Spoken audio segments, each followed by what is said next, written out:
Dans toute la France, l'arbitrage du Conseil constitutionnel sur la loi passe sanitaire était attendu. Attendu notamment parce que ce fameux passe sanitaire a jeté des dizaines de milliers de personnes dans les rues. Finalement, le Conseil constitutionnel a rendu publique sa décision ce jeudi 5 août. Oui, il y a eu plusieurs mesures qui ont été rejetées par le Conseil constitutionnel, le fameux Conseil des sages. Il y a tout d'abord la rupture anticipée de certains contrats de travail, les contrats à durée déterminée et les contrats d'intérim. Le Conseil constitutionnel estime qu'il ne peut y avoir de différence de traitement entre les différents contrats de travail. Rappelons qu'un salarié en contrat à durée indéterminée, le fameux CDI, eh bien, lui ne risquait qu'une suspension de son contrat. Enfin, l'isolement obligatoire de 10 jours pour toute personne positive au Covid-19 a lui aussi été retoqué. On s'y attendait un petit peu. Le Conseil des sages a estimé que cette mesure n'était ni nécessaire, ni adaptée, ni proportionnée, qu'il s'agissait d'une mesure privative de liberté. Enfin, vous parliez du pass sanitaire qui a été validé. Eh bien, il a été validé, mais attention, parce que le Conseil des sages a également dit qu'il s'agissait d'une atteinte à la liberté d'aller et venir, mais que l'objectif poursuivi était plus important, à savoir la protection de la santé des citoyens. En résumé, s'ils sont sur quelques dispositions assez hardcore, les sages valident l'essentiel de la loi. Quelques semaines plus tôt, les juges du Conseil d'État refusaient de retoquer le décret signé le 19 juillet par le Premier ministre, lequel élargissait l'obligation de présenter un pass sanitaire à des lieux regroupant au moins 50 personnes. Pour l'avocat et défenseur des libertés Vincent Brengart, associé au sein du cabinet Bourdon et Associés, ces récentes décisions sont bien le signe que nos institutions de contrôle refusent de jouer leur rôle et sont d'une certaine manière complices de leur propre affaiblissement au profit d'un exécutif super puissant. Dans un premier temps, j'ai voulu que Vincent Brengart nous livre son analyse à la fois juridique et politique de la fameuse décision du Conseil constitutionnel. Mais c'est une décision qui est extrêmement décevante parce qu'elle est bien en deçà des attentes qu'on plaçait dans cette juridiction, même si on sait que pour des raisons structurelles, on ne s'attend pas non plus à des miracles, que ce soit du Conseil d'État ou du Conseil constitutionnel dans un temps de crise comme c'est aujourd'hui le cas. Mais on a le sentiment finalement que si le Conseil constitutionnel a pu censurer certaines dispositions de la loi, il est passé à côté du restant du texte. Et notamment, ce qui interrogeait le plus, c'était ce fameux pass sanitaire, ce pass sanitaire qui introduit la nécessité d'avoir finalement un document pour pouvoir rentrer dans un restaurant, pour pouvoir rentrer dans tel ou tel lieu culturel. Et en fait, pourquoi est-ce qu'il passe à côté? Parce qu'il y avait un débat. Et le débat, c'est de se dire, est-ce qu'à partir du moment où vous introduisez un tel outil qui est nécessaire donc dans la vie de tous les jours pour aller dans n'importe quel lieu, est-ce que ça ne rend pas de facto obligatoire la vaccination? Et c'était ça le débat qu'on voulait voir tranché par le Conseil constitutionnel. Et on a finalement l'impression qu'il passe complètement à côté. En avril 2021, Emmanuel Macron déclarait que le pass sanitaire ne sera jamais un droit d'accès qui différencie les Français et qu'il ne saurait être obligatoire pour accéder au lieu de la vie de tous les jours. Dès le départ, en matière de vaccination, lorsqu'il y a eu la mise en place de ces vaccins, il a toujours été indiqué qu'il fallait, pour les praticiens, bien informer les personnes qui allaient se faire vacciner des risques que pouvait occasionner une vaccination et de recueillir leur consentement libre et éclairé. Mais à partir de quel moment le consentement reste libre et éclairé lorsque on vous dit que si vous ne vous faites pas vacciner, vous ne pourrez plus aller au restaurant, vous ne pourrez plus aller à votre club de gym, vous ne pourrez plus aller dans tel ou tel endroit. En réalité, on neutralise le consentement. Ça, moi, je le veux bien. C'est possible. En tout cas, on peut en discuter. Mais ne faisons pas comme si ce débat ne devait pas exister. Parce qu'on sait qu'il a notamment été parfois tranché par la Cour européenne des droits de l'homme qui s'est penchée sur cette question de la vaccination obligatoire pour certains vaccins pour les enfants. Et il n'y a pas de raison qu'aujourd'hui on ne puisse pas le discuter devant une juridiction suprême, discuter de cette nécessité ou non d'une vaccination indirectement obligatoire. En tout cas, souvenons-nous. Je ne rendrai pas la vaccination obligatoire. Vincent Brengart a aussi déploré la précipitation avec laquelle la loi pass sanitaire a été adoptée. Une précipitation, un timing qui ont neutralisé les institutions de contrôle encore soucieuses de leur mission de service public ainsi que les professionnels du droit, dans un contexte où le Conseil constitutionnel, le Conseil d'État et d'autres juridictions semblent avoir abandonné leur rôle, du moins si l'on en croit l'avocat. Ce qui est assez spectaculaire, c'est que cette loi a été votée en moins de 7 jours. Le projet de loi va être déposé le 19 juillet, et donc la loi va être votée le 26 juillet. C'est-à-dire que sur une loi qui est exceptionnellement attentatoire aux libertés individuelles, on met moins d'une semaine pour pouvoir le débattre au sein du Parlement, ce qui ne peut qu'interroger. Et d'ailleurs, le défenseur des droits qui avait donné son avis et qui avait alerté sur un certain nombre de points, et notamment sur le risque de discrimination ou sur le fait d'introduire une police privée, parce que c'est ça, dans les restaurants, dans certains lieux, finalement, on va demander à des restaurateurs, on va demander à des personnes privées, à n'importe quel citoyen, de faire comme la police, c'est-à-dire de contrôler des documents pour permettre ou non aux clients de pouvoir rentrer. Eh bien, le défenseur des droits, dans son avis, avait dit que on lui avait donné le texte simplement quelques heures, quelques jours avant qu'il soit débattu, et on n'a même pas mis en mesure les autorités administratives indépendantes, telles que le défenseur des droits, de pouvoir faire valoir un avis juridique sur ce texte dont on doit nécessairement relever qu'il emporte des restrictions extrêmement graves aux libertés individuelles. Donc non seulement sur la forme, il vient confirmer, et puis après sur le fond, je l'ai dit, deux mesures qui étaient finalement assez caricaturales sur cette question du contrat de travail et également donc, sur cette question de la quarantaine, mais sur le restant, une pauvreté du débat, notamment sur la question de savoir si le pass sanitaire tel qu'on le prévoit aujourd'hui n'est pas une mesure qui est complètement disproportionnée. Et il y avait un certain nombre de voix qui s'élevaient, d'ailleurs y compris au sein de la communauté juridique, qui étaient catégoriques sur le fait que autant pour éventuellement les grands rassemblements, ça pouvait s'entendre, mais lorsqu'il s'agit d'actes quotidiens, eh bien là, on est face à un danger en termes de proportionnalité et en termes de nécessité. Il y avait véritablement cette nécessité à côté de laquelle le Conseil constitutionnel est aujourd'hui passé.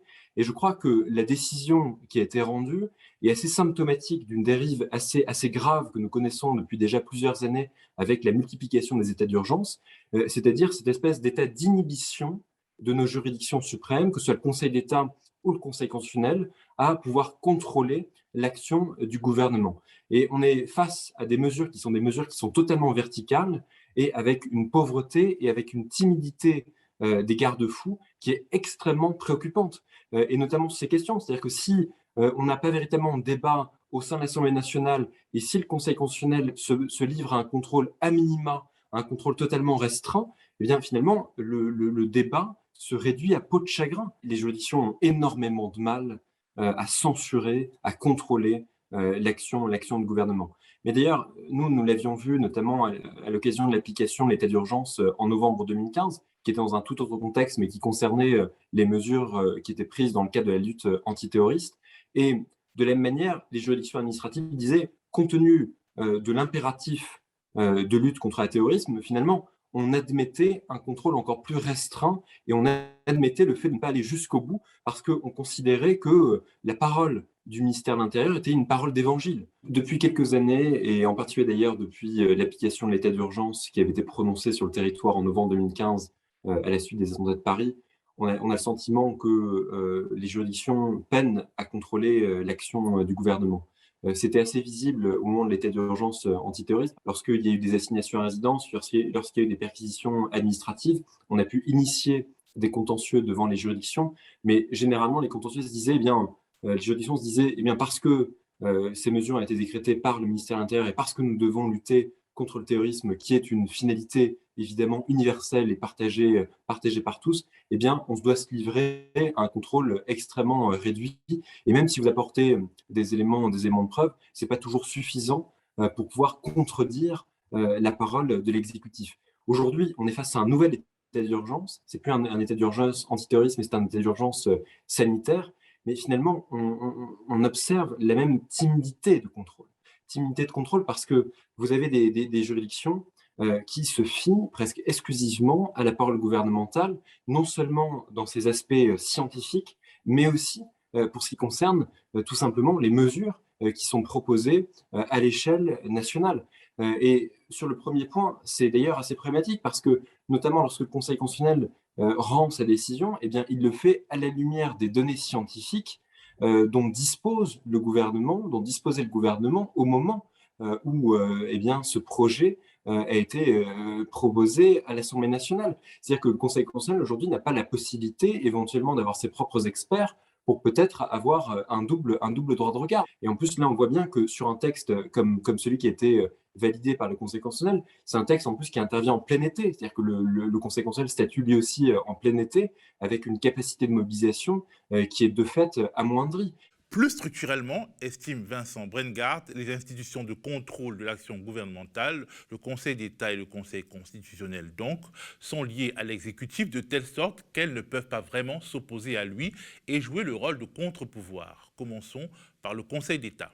On a cette particularité en France que le Conseil d'État a à la fois un rôle consultatif auprès du gouvernement et aussi un rôle contentieux. Consultatif parce qu'il peut être amené à se prononcer sur des projets de loi et contentieux parce qu'il peut être amené à se prononcer sur des recours qui seraient déposés par des citoyens ou par n'importe quelle personne qui souhaiterait le saisir. Mais donc déjà, vous avez une double casquette sur le consultatif et sur le contentieux qui limite la possibilité d'avoir un véritable contrôle effectif de la part de cette juridiction. Et puis, vous avez aussi des raisons qui sont un peu plus, j'allais dire, implicites, mais qui sont liées au fonctionnement interne de ces juridictions, où parfois vous avez des va-et-vient dans la manière dont est composé le Conseil d'État, où vous avez des personnes qui parfois ont une expérience en cabinet ministériel et puis qui finissent par être juges du Conseil d'État. Par exemple, sur la question des différents décrets en matière de fichage politique qui avaient été décidés par le gouvernement, nous avions introduit des recours en référé devant le Conseil d'État et quelques jours après, on découvrait que le juge qui avait statué sur nos référés et qui avait validé le principe d'un fichage politique avait une expérience en cabinet ministériel auprès de Nicole Belloubet, ce qui ne peut qu'interroger sur le degré d'indépendance, ce qui ne peut qu'interroger sur le degré de contrôle. Un autre exemple, vous avez donc cette loi en mai dernier qui a établi donc le principe du pass sanitaire avec l'élargissement en juillet. Et donc, on a interrogé le Conseil d'État sur cette possibilité d'un élargissement du pass sanitaire qu'il a validé, alors même que c'était un moment où cet élargissement avait été uniquement décidé par le gouvernement et que le législateur n'avait même pas décidé de cette possibilité, alors même qu'on sait que les principes font que lorsque vous êtes face à des matières qui sont attentatoires aux libertés individuelles, à minima, il faut un contrôle de la part du législateur. Et le Conseil constitutionnel dans tout ça? Le Conseil constitutionnel n'a pas envie, si je puis dire, de se retrouver un peu responsable d'un prolongement de l'état de crise que nous connaissons. Et dans ce cas, sa seule façon de le dire, c'est qu'il ne souhaite pas mettre de frein et d'obstacles à l'action du gouvernement compte tenu de l'objectif qui est poursuivi, à savoir lutter contre le virus. Ce qui neutralise en pratique presque tout débat. Donc ça, c'est le premier temps. Et puis, deuxième temps, il y a toujours aussi une thématique qui est un peu plus politique, parce que même si le débat se pose peut-être un peu moins que pour le Conseil d'État, qui a donc ce rôle consultatif et ce rôle contentieux, le Conseil constitutionnel, qui est donc composé de 9 sages, de 9 magistrats, 9 juges en tout cas, 9 juges constitutionnels, et aussi une juridiction qui peut avoir une composition dont on pensait qu'elle est aussi un peu politique, qui est présidée par Laurent Fabius, ancien ministre. Donc on voit bien que ce sont des personnes qui ont aussi des considérations de dirigeants, d'anciens dirigeants ou de potentiels futurs dirigeants qui font qu'ils vont être d'autant plus à même de donner un blanc-seing et presque une carte blanche au gouvernement pour faire en sorte de ne pas entraver son action. Vincent Brengart insiste sur le côté ravageur d'une théorie dont se servent aujourd'hui les contre-pouvoirs institutionnels pour alimenter leur ponce-pilatisme. C'est la théorie des circonstances exceptionnelles. La théorie des circonstances exceptionnelles, c'est une théorie qui est issue de la jurisprudence, donc c'est-à-dire c'est une théorie qui est liée aux décisions qui ont été rendues par le Conseil d'État, et elle n'a pas d'origine législative. Par exemple, ce n'est pas le pouvoir législatif qui a érigé cette théorie des circonstances exceptionnelles, mais ce sont les juridictions. C'est précisément le Conseil d'État qui a établi cette théorie des circonstances exceptionnelles.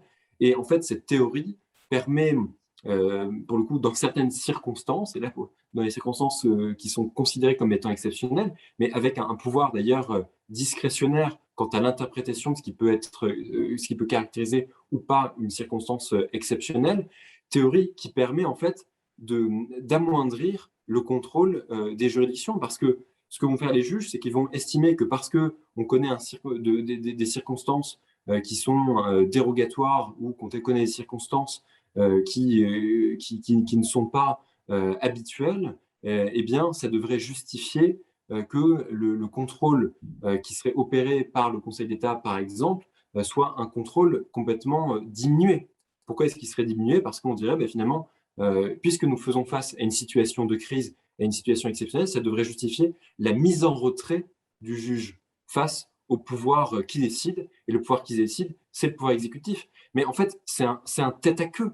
Parce que, pourquoi est-ce que c'est un tête-à-queue? Parce qu'on peut se dire, mais en fait, ça devrait être une théorie inverse. C'est pas, précisément parce qu'il y a des circonstances exceptionnelles, on doit attendre de la part du Conseil d'État ou de la part du Conseil constitutionnel un contrôle encore plus fort, parce que c'est à ce moment-là qu'on en a besoin. Et au moment même où on en a besoin, eh bien, c'est complètement mis de côté. Donc, circonstances exceptionnelles qui avaient servi dès le départ dans le cadre de l'état d'urgence, parce que c'est ça qui avait permis notamment à Emmanuel Macron de prendre un décret qui, vous en souvenez, avait permis presque cette assignation à résidence collective, donc les mesures de confinement qui étaient aussi liées aux circonstances exceptionnelles, et circonstances exceptionnelles qu'on a aussi vu ressurgir dans les différentes décisions qui ont été rendues. Et notamment, lorsque la première loi en matière d'état d'urgence sanitaire avait été votée, le législateur avait prévu de différer le contrôle du Conseil constitutionnel, donc les fameuses questions prioritaires de constitutionnalité, de le différer de plusieurs mois. Et les juridictions, notamment le Conseil constitutionnel, avaient dit que finalement, compte tenu des circonstances, eh bien, on pouvait admettre le fait qu'on puisse différer ce contrôle constitutionnel et qu'on puisse différer ce débat, donc cette question prioritaire de constitutionnalité, qui est la possibilité pour tout citoyen de pouvoir débattre de la constitutionnalité d'une loi devant le Conseil constitutionnel. Donc, c'est une théorie qui est, je ne vais pas dire jusqu'à sortie du chapeau, mais en tout cas qui est un peu instrumentalisée pour pouvoir justifier un contrôle très restreint de la part des juridictions administratives au profit du pouvoir exécutif. J'ai aussi demandé à Vincent Brengart comment il expliquait la timidité, le peu de réaction en tout cas d'une partie de ce qu'il est convenu d'appeler la société civile, notamment certaines associations, ONG et collectifs de juristes. Peut-être qu'il y a une sorte d'effet de lassitude. Je crois que compte tenu du fait que la crise s'inscrit dans le temps, eh bien, il y a un état, j'allais dire presque de fatigue parfois de certaines organisations à pouvoir répondre aux attentes et à pouvoir contester les différents textes. Et cette lassitude, il trouve principalement deux motifs. Déjà, le fait qu'on est face à une succession d'états d'urgence, c'est-à-dire qu'on sort, on est entré dans les états d'urgence sanitaire au moment où on sortait de l'état d'urgence antiterroriste. Donc, je crois que les personnes qui suivent ces contentieux sont déjà, je ne vais pas dire fatiguées, mais presque en tout cas un certain poids psychologique qui est lié au fait que ça fait déjà des années qu'on se trouve dans un régime d'exception.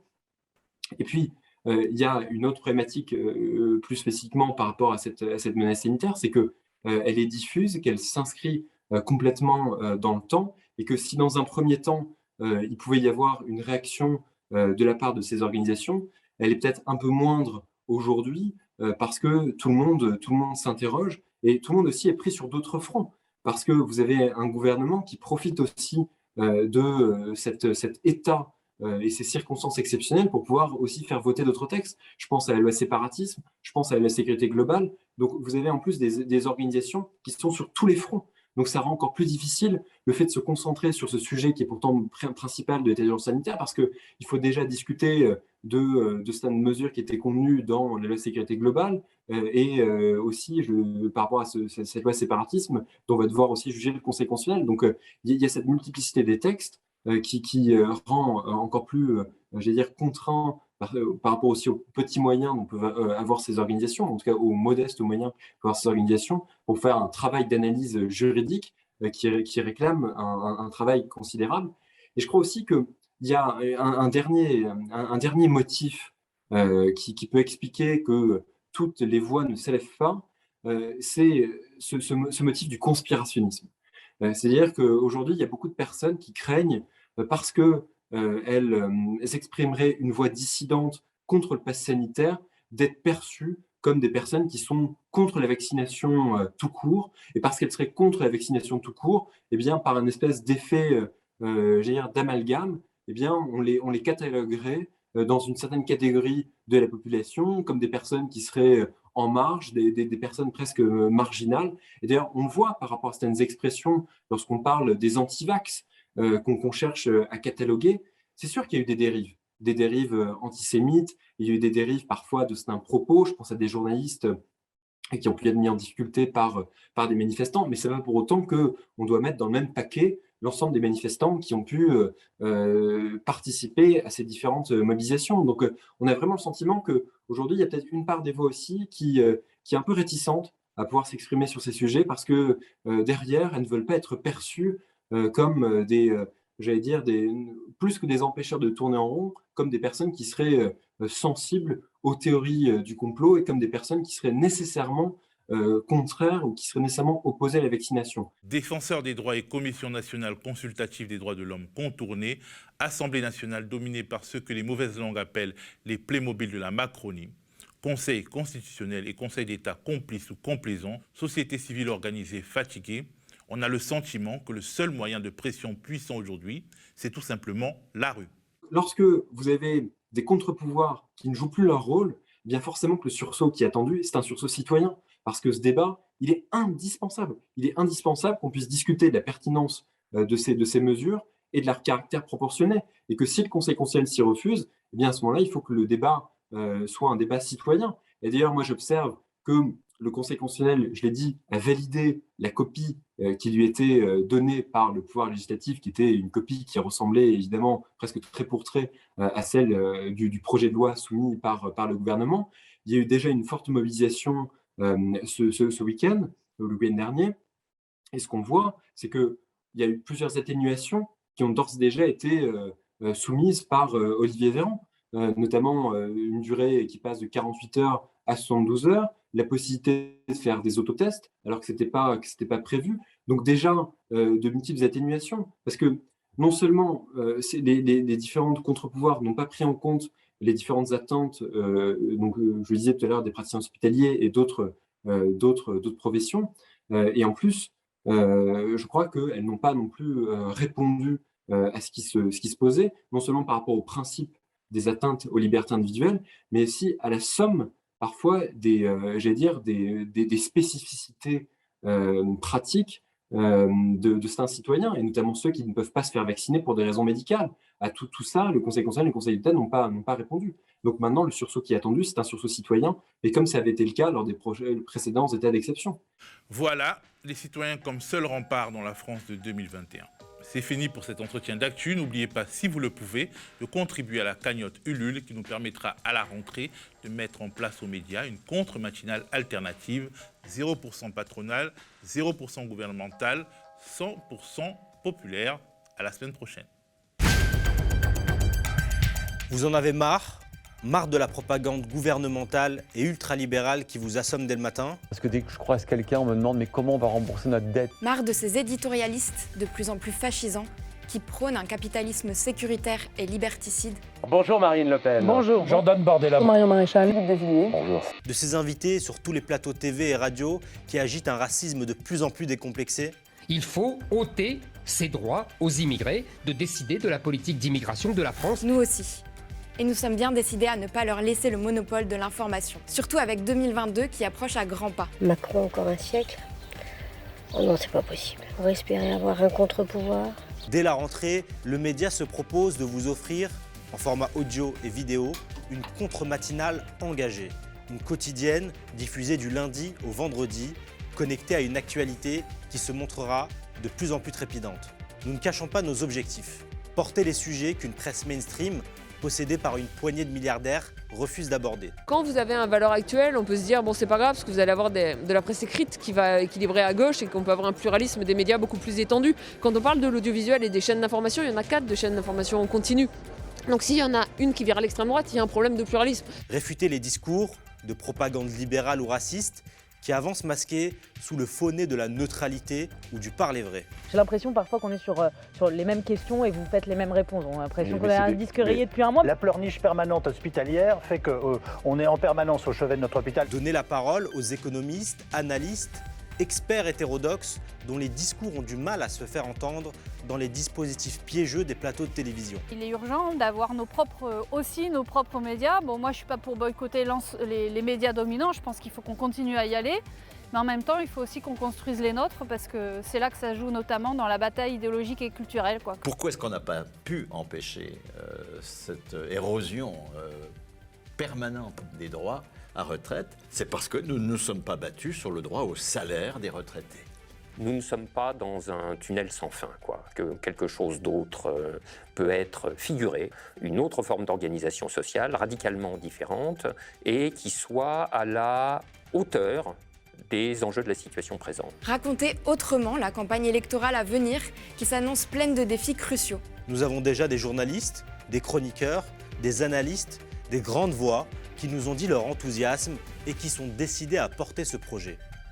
Avec nous, avec vous, mais une matinale quotidienne, ça coûte cher. Nous avons besoin de vous, de votre soutien, de vos intuitions. Cette matinale ne verra le jour que si vous, les citoyens, notre public, le décidez. Rendez-vous sur notre page Ulule, participez, partagez, plaidez auprès de vos proches pour la faire exister, pour faire exister vos idées.